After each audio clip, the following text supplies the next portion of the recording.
La diplomatie égyptienne connaît actuellement un nouvel élan qui rend l'Égypte de nouveau sur la tête de la scène politique et diplomatique au monde entier, avec des relations privilégiées avec tous les partenaires politiques et économiques de l'Égypte. Bien sûr, l'Égypte possède des relations étroites avec ses voisins arabes, mais également avec les pays européens, que ce soit au bassin méditerranéen ou avec l'Union européenne, mais également maintenant avec une sortie de l'Union européenne, l'Égypte et l'Angleterre dessinent de nouveau leurs relations stratégiques. Afin de mieux parler de ce sujet, nous avons l'honneur d'accueillir aujourd'hui M. Rizk Cheheta, ex-porte-parole de la communauté égyptienne en France et cadre du parti Écologie au Centre. Bienvenue à notre programme. Merci beaucoup, merci pour votre invitation. Honoré de vous avoir avec nous aujourd'hui. Avant d'entamer notre discussion, nous allons regarder ensemble ce commentaire qui parle de la sortie de l'Union européenne du Royaume-Uni. Et après cette sortie, le Royaume a établi de nouveaux liens, des liens commerciaux bilatéraux avec tous les pays de la planète presque. L'Égypte est le 55e pays qui redéfinit ses rapports avec la Grande-Bretagne. En 2019, par exemple, le volume des échanges entre les deux pays a pesé 5 milliards de dollars. Le Royaume-Uni et l'Égypte ont également conclu en décembre 2020 un accord destiné à renforcer les relations commerciales entre les deux pays après l'entrée en vigueur du Brexit qui a eu lieu le 1er janvier 2021. Les détails dans ce commentaire, puis on revient afin de parler de plusieurs facettes des relations diplomatiques et économiques entre l'Égypte et l'Occident. L'Égypte est l'un des marchés africains prometteurs. Et on commence notre discussion avec notre invité, M. Rizk Cheheta, ex-porte-parole de la communauté égyptienne en France et cadre du parti Écologie au Centre. Alors, M. Cheheta, avant d'entamer notre édition, on avait discuté un peu de la diplomatie égyptienne actuelle et on avait dit si l'Égypte possède des relations étroites et solides avec des partenaires occidentaux européens comme la France par exemple, la relation entre l'Égypte et le Royaume-Uni a connu des hauts et des bas.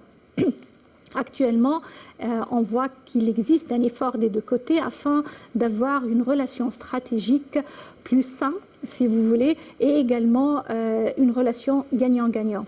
On l'a vu à travers un appel téléphonique entre le président Abdel Fattah el-Sisi et le Premier ministre britannique Boris Johnson. Au cours de cet appel, les deux dirigeants ont discuté de plusieurs facettes des relations bilatérales entre les deux pays.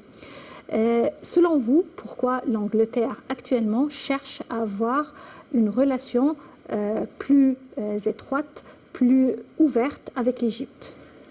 Écoutez, on a parlé, c'est vrai, du Premier ministre britannique Boris Johnson, et que c'est lui, je précise, qui a appelé notre président Abdel Fattah el-Sisi. C'est vrai. C'est une très bonne chose.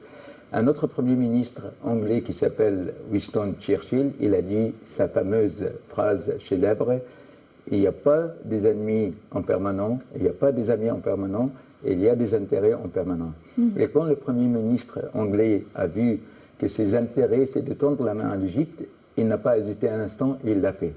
Seulement, il a trouvé un président égyptien qui est là et qui a bien lu le théâtre international. On sait tous qu'il y a la crise entre la Russie et l'Ukraine, et c'est le moment pour l'Égypte qui peut jouer un rôle très important pour l'Europe, que ce soit l'Europe, le moteur franco-allemand, et là, du succès en succès, nous avons vu le travail de notre président pour faire des relations stratégiques avec la France et l'Europe. Maintenant, l'Angleterre, qui est sortie de l'Europe, comme vous l'avez signalé tout à l'heure, elle se sent un peu en pleine crise. Et je pense que la tension entre la Russie et l'Angleterre, elle était au sommet. Et je pense que l'Égypte, elle aura toujours son rôle majeur et important dans la région pour le faire. Et c'est le moment, nous appelons toujours à des investissements pour améliorer tous nos secteurs d'énergie. Et franchement, nous pouvons être ravis du politique du président égyptien dans ce domaine-là, et on voit de succès en succès, de jour en jour, on sort du bout du tunnel, si on peut s'exprimer ainsi, et on arrive maintenant d'égal à égal à négocier, que ce soit avec la France et l'Allemagne ou avec l'Angleterre également. Donc je trouve que vraiment c'est que des bonnes nouvelles pour nous, l'Égypte bien sûr. Quand on parle, M. Rizk Chaheta, des dernières crises qu'a affrontées le monde entier, commençant par la Covid-19, on attendait à voir que les pays les plus industrialisés soient plus résistants. Juste une petite pause et on enchaîne avec cette question. Après cette pause et on continue notre édition. Continuons à présent notre discussion avec notre invité, M. Rizk Chaheta, ex-porte-parole de la communauté égyptienne en France et cadre du parti Écologie au Centre. On a vu ensemble ce commentaire concernant la COP27, mais avant de passer à la COP27 et les préparatifs, je reviens vers ma question en affrontant les défis infinis actuellement, on attendait que le monde plus industrialisé résistait beaucoup plus et mieux traiter l'affaire. On l'a vu avec le Covid-19 par exemple, le cas de la Grande-Bretagne, c'était vraiment une crise grave et une situation humanitaire vraiment très tendue, tandis que par exemple l'Égypte a su maîtriser la situation avec beaucoup plus d'habileté. Également en ce qui concerne les répercussions de la guerre entre la Russie et l'Ukraine, l'Europe, l'Occident souffre beaucoup plus que d'autres pays, parmi lesquels l'Égypte, avec une économie plus solide et on prévoit un développement plus avancé dans les années à venir. Selon vous, si vous voulez, cette double vision du monde, c'est qu'on attendait à voir ce monde industrialisé beaucoup plus avancé, mais on ne l'a pas vu sur le terrain. Écoutez, nous étions surpris en 2019 de la réaction du Covid en Europe et en Angleterre, en France, un peu partout.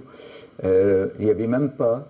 Il y avait des crises de masques. Le ministre de la Santé français disait qu'il n'y avait pas besoin. Après, il a dit non, il faut des masques. Après, ils ont complètement été dépendants de la Chine pour avoir des masques. En même temps, l'Égypte, elle allait proposer ses aides en Italie, en Chine, un peu partout dans le monde.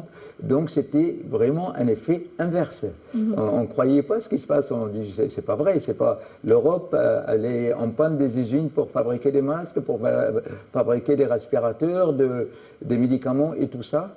Et l'Europe, elle a pris le Covid de plein fouet. Les nombres de victimes aussi montrent qu'il y a eu beaucoup de victimes en Angleterre, en Italie, en France. Ça, c'est pour le Covid, alors qu'en même temps, je pense qu'en Égypte et peut-être d'autres pays du Nord-Afrique, ils sont bien préparés par rapport à cela. Et qu'on a eu moins ce choc du Covid en 2019 et puis après, et puis maintenant, Dieu merci, tout le monde s'en sort de cette crise qui était quand même une crise que l'humanité n'a pas pu la subir auparavant. Ça, par rapport au Covid. Maintenant, on veut parler de la crise et la guerre entre la Russie et l'Ukraine. Je pense que c'est exactement pareil. On voit qu'en Allemagne, ils ont comme la moitié de leur consommation de gaz, ils viennent de la Russie, et la Russie, tout simplement, elle a fermé le robinet. Donc, ils doivent aller chercher ailleurs. Ils vont aller chercher qui? Macron, il était en Algérie il y a 2 jours, pour demander donc du gaz algérien. Et je pense que l'Égypte, maintenant, elle a ce qu'il faut aussi pour fournir. Vous voyez, quand on a fait... développer les usines à Damiat pour prendre le gaz et le liquidifier et le vendre dans des bateaux en Europe, c'était une très bonne chose. Pareil, nous allons avoir aussi des champs gazières importants et la position de l'Égypte fait qu'on peut exporter beaucoup plus facilement que d'autres pays.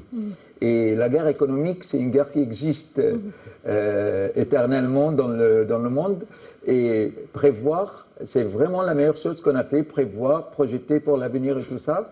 Oui. Et franchement, je pense qu'on est sur la très bonne direction, que ce soit pour le problème économique et énergétique. Juste un petit exemple avant que je termine là-dessus. Oui. Nous avons, il y a quelques mois, le président de la République égyptienne a inauguré 5 stations solaires. Oui. Et chaque station, elle donne l'équivalent, elle donne plus que le haut barrage. C'est-à-dire que nous avons de quoi produire aussi de l'électricité, peut-être... Énergie renouvelable et propre. Et propre. Oui. Et là, on va parler de la COP Oui, après, c'est bien vrai. sûr, parce que ça, Oui. ça se relie à ça. Oui. Mais je pense que tout ce qu'a fait l'Égypte et le président Fattah al-Sisi était du bon sens à 100%, et on ne peut que s'en féliciter, franchement. Vraiment. Alors, tout ce qu'on a vu jusqu'à maintenant en l'Égypte et comment elle a résisté face au Covid-19, puis comment on résiste actuellement à une crise économique mondiale, tout ça vient comme une traduction, une interprétation du plan du développement durable de l'Égypte, vision de l'Égypte 2030, basée bien sûr sur les objectifs des Nations Unies, mais bien réalisée sur le terrain, ce qui a qualifié l'Égypte pour être présidente de la COP 27 qui portera sur le réchauffement climatique en novembre à Sharm el-Sheikh. Et là, le monde entier regarde de nouveau l'Égypte qui se transforme dans des pays qui étaient connus pour un taux de pollution élevé à un pays qui prône l'économie verte, qui protège l'environnement, qui respecte l'écosystème. Alors, plein également de pas ont été franchis jusqu'à aujourd'hui afin de mettre l'Égypte sur ce plan écologique mondial. Vous êtes un cadre d'un parti qui porte sur l'écologie en France. Alors, comment voyez-vous l'expérience de l'Égypte actuelle? Déjà, ce n'est pas n'importe quel pays qui organise la COP. On a vu la France, elle l'a fait il y a 4 ans. Maintenant, l'Égypte, elle fait la COP, c'est presque quelque chose d'incroyable. Ça veut dire, vraiment, la COP, c'est l'avenir de l'homme, quelque part. Si tous les pays du monde, si on ne travaille pas ensemble pour sauver l'humanité, ben on va rejoindre les dinosaures. C'est aussi simple que ça. Et c'est ce qu'on dit dans notre parti Écologie au Centre en France. Et il y a un danger. Et l'Égypte, qui a 7000 ans de civilisation et qui a éclairé le monde, maintenant encore avec son rôle d'organiser la COP et montrer l'exemple, on sait qui sont les grands pays qui polluent le monde encore aujourd'hui, mais si l'être humain ne prend pas en conscience ce danger, je pense que ça sera très grave pour tout le monde. D'où le rôle vraiment important et impuissant de l'Égypte à Sharm el-Sheikh. Je viens de Sharm el-Sheikh, j'ai vu les préparations là-bas, c'est énorme. J'ai jamais vu ça auparavant, et donc c'est des pas en avant. Maintenant, personnellement, je souhaite, j'ai fait une demande pour le président du parti Écologie au Centre, et pour moi-même, pour assister à la COP. Ça sera un grand honneur et un grand plaisir pour nous. J'espère que ça sera accepté, qu'il y aura encore de la place pour nous deux. Et c'est très important.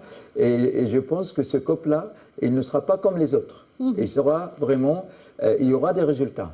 Et il y a beaucoup de chefs d'État et des chefs de gouvernement qui seront présents, un nombre très très important, ce qui montre la crédibilité mondiale de l'Égypte. Et je pense que ça sera un succès et que le monde après la COP 27, ça ne sera pas comme avant. Il va y avoir des décisions importantes pour sauver la planète tout simplement. Donc vraiment c'est un plaisir énorme d'être acteur, d'être spectateur même de cette conférence qui est la COP et participer à être présent avec le président Jean-Marc Governatori qui est le président du parti Écologie au Centre. L'Égypte également a réalisé plusieurs projets dans ce contexte de protéger la planète, de protéger et de respecter l'écosystème, parmi lesquels bien sûr tous les projets de l'économie verte, également l'hydrogène bleu.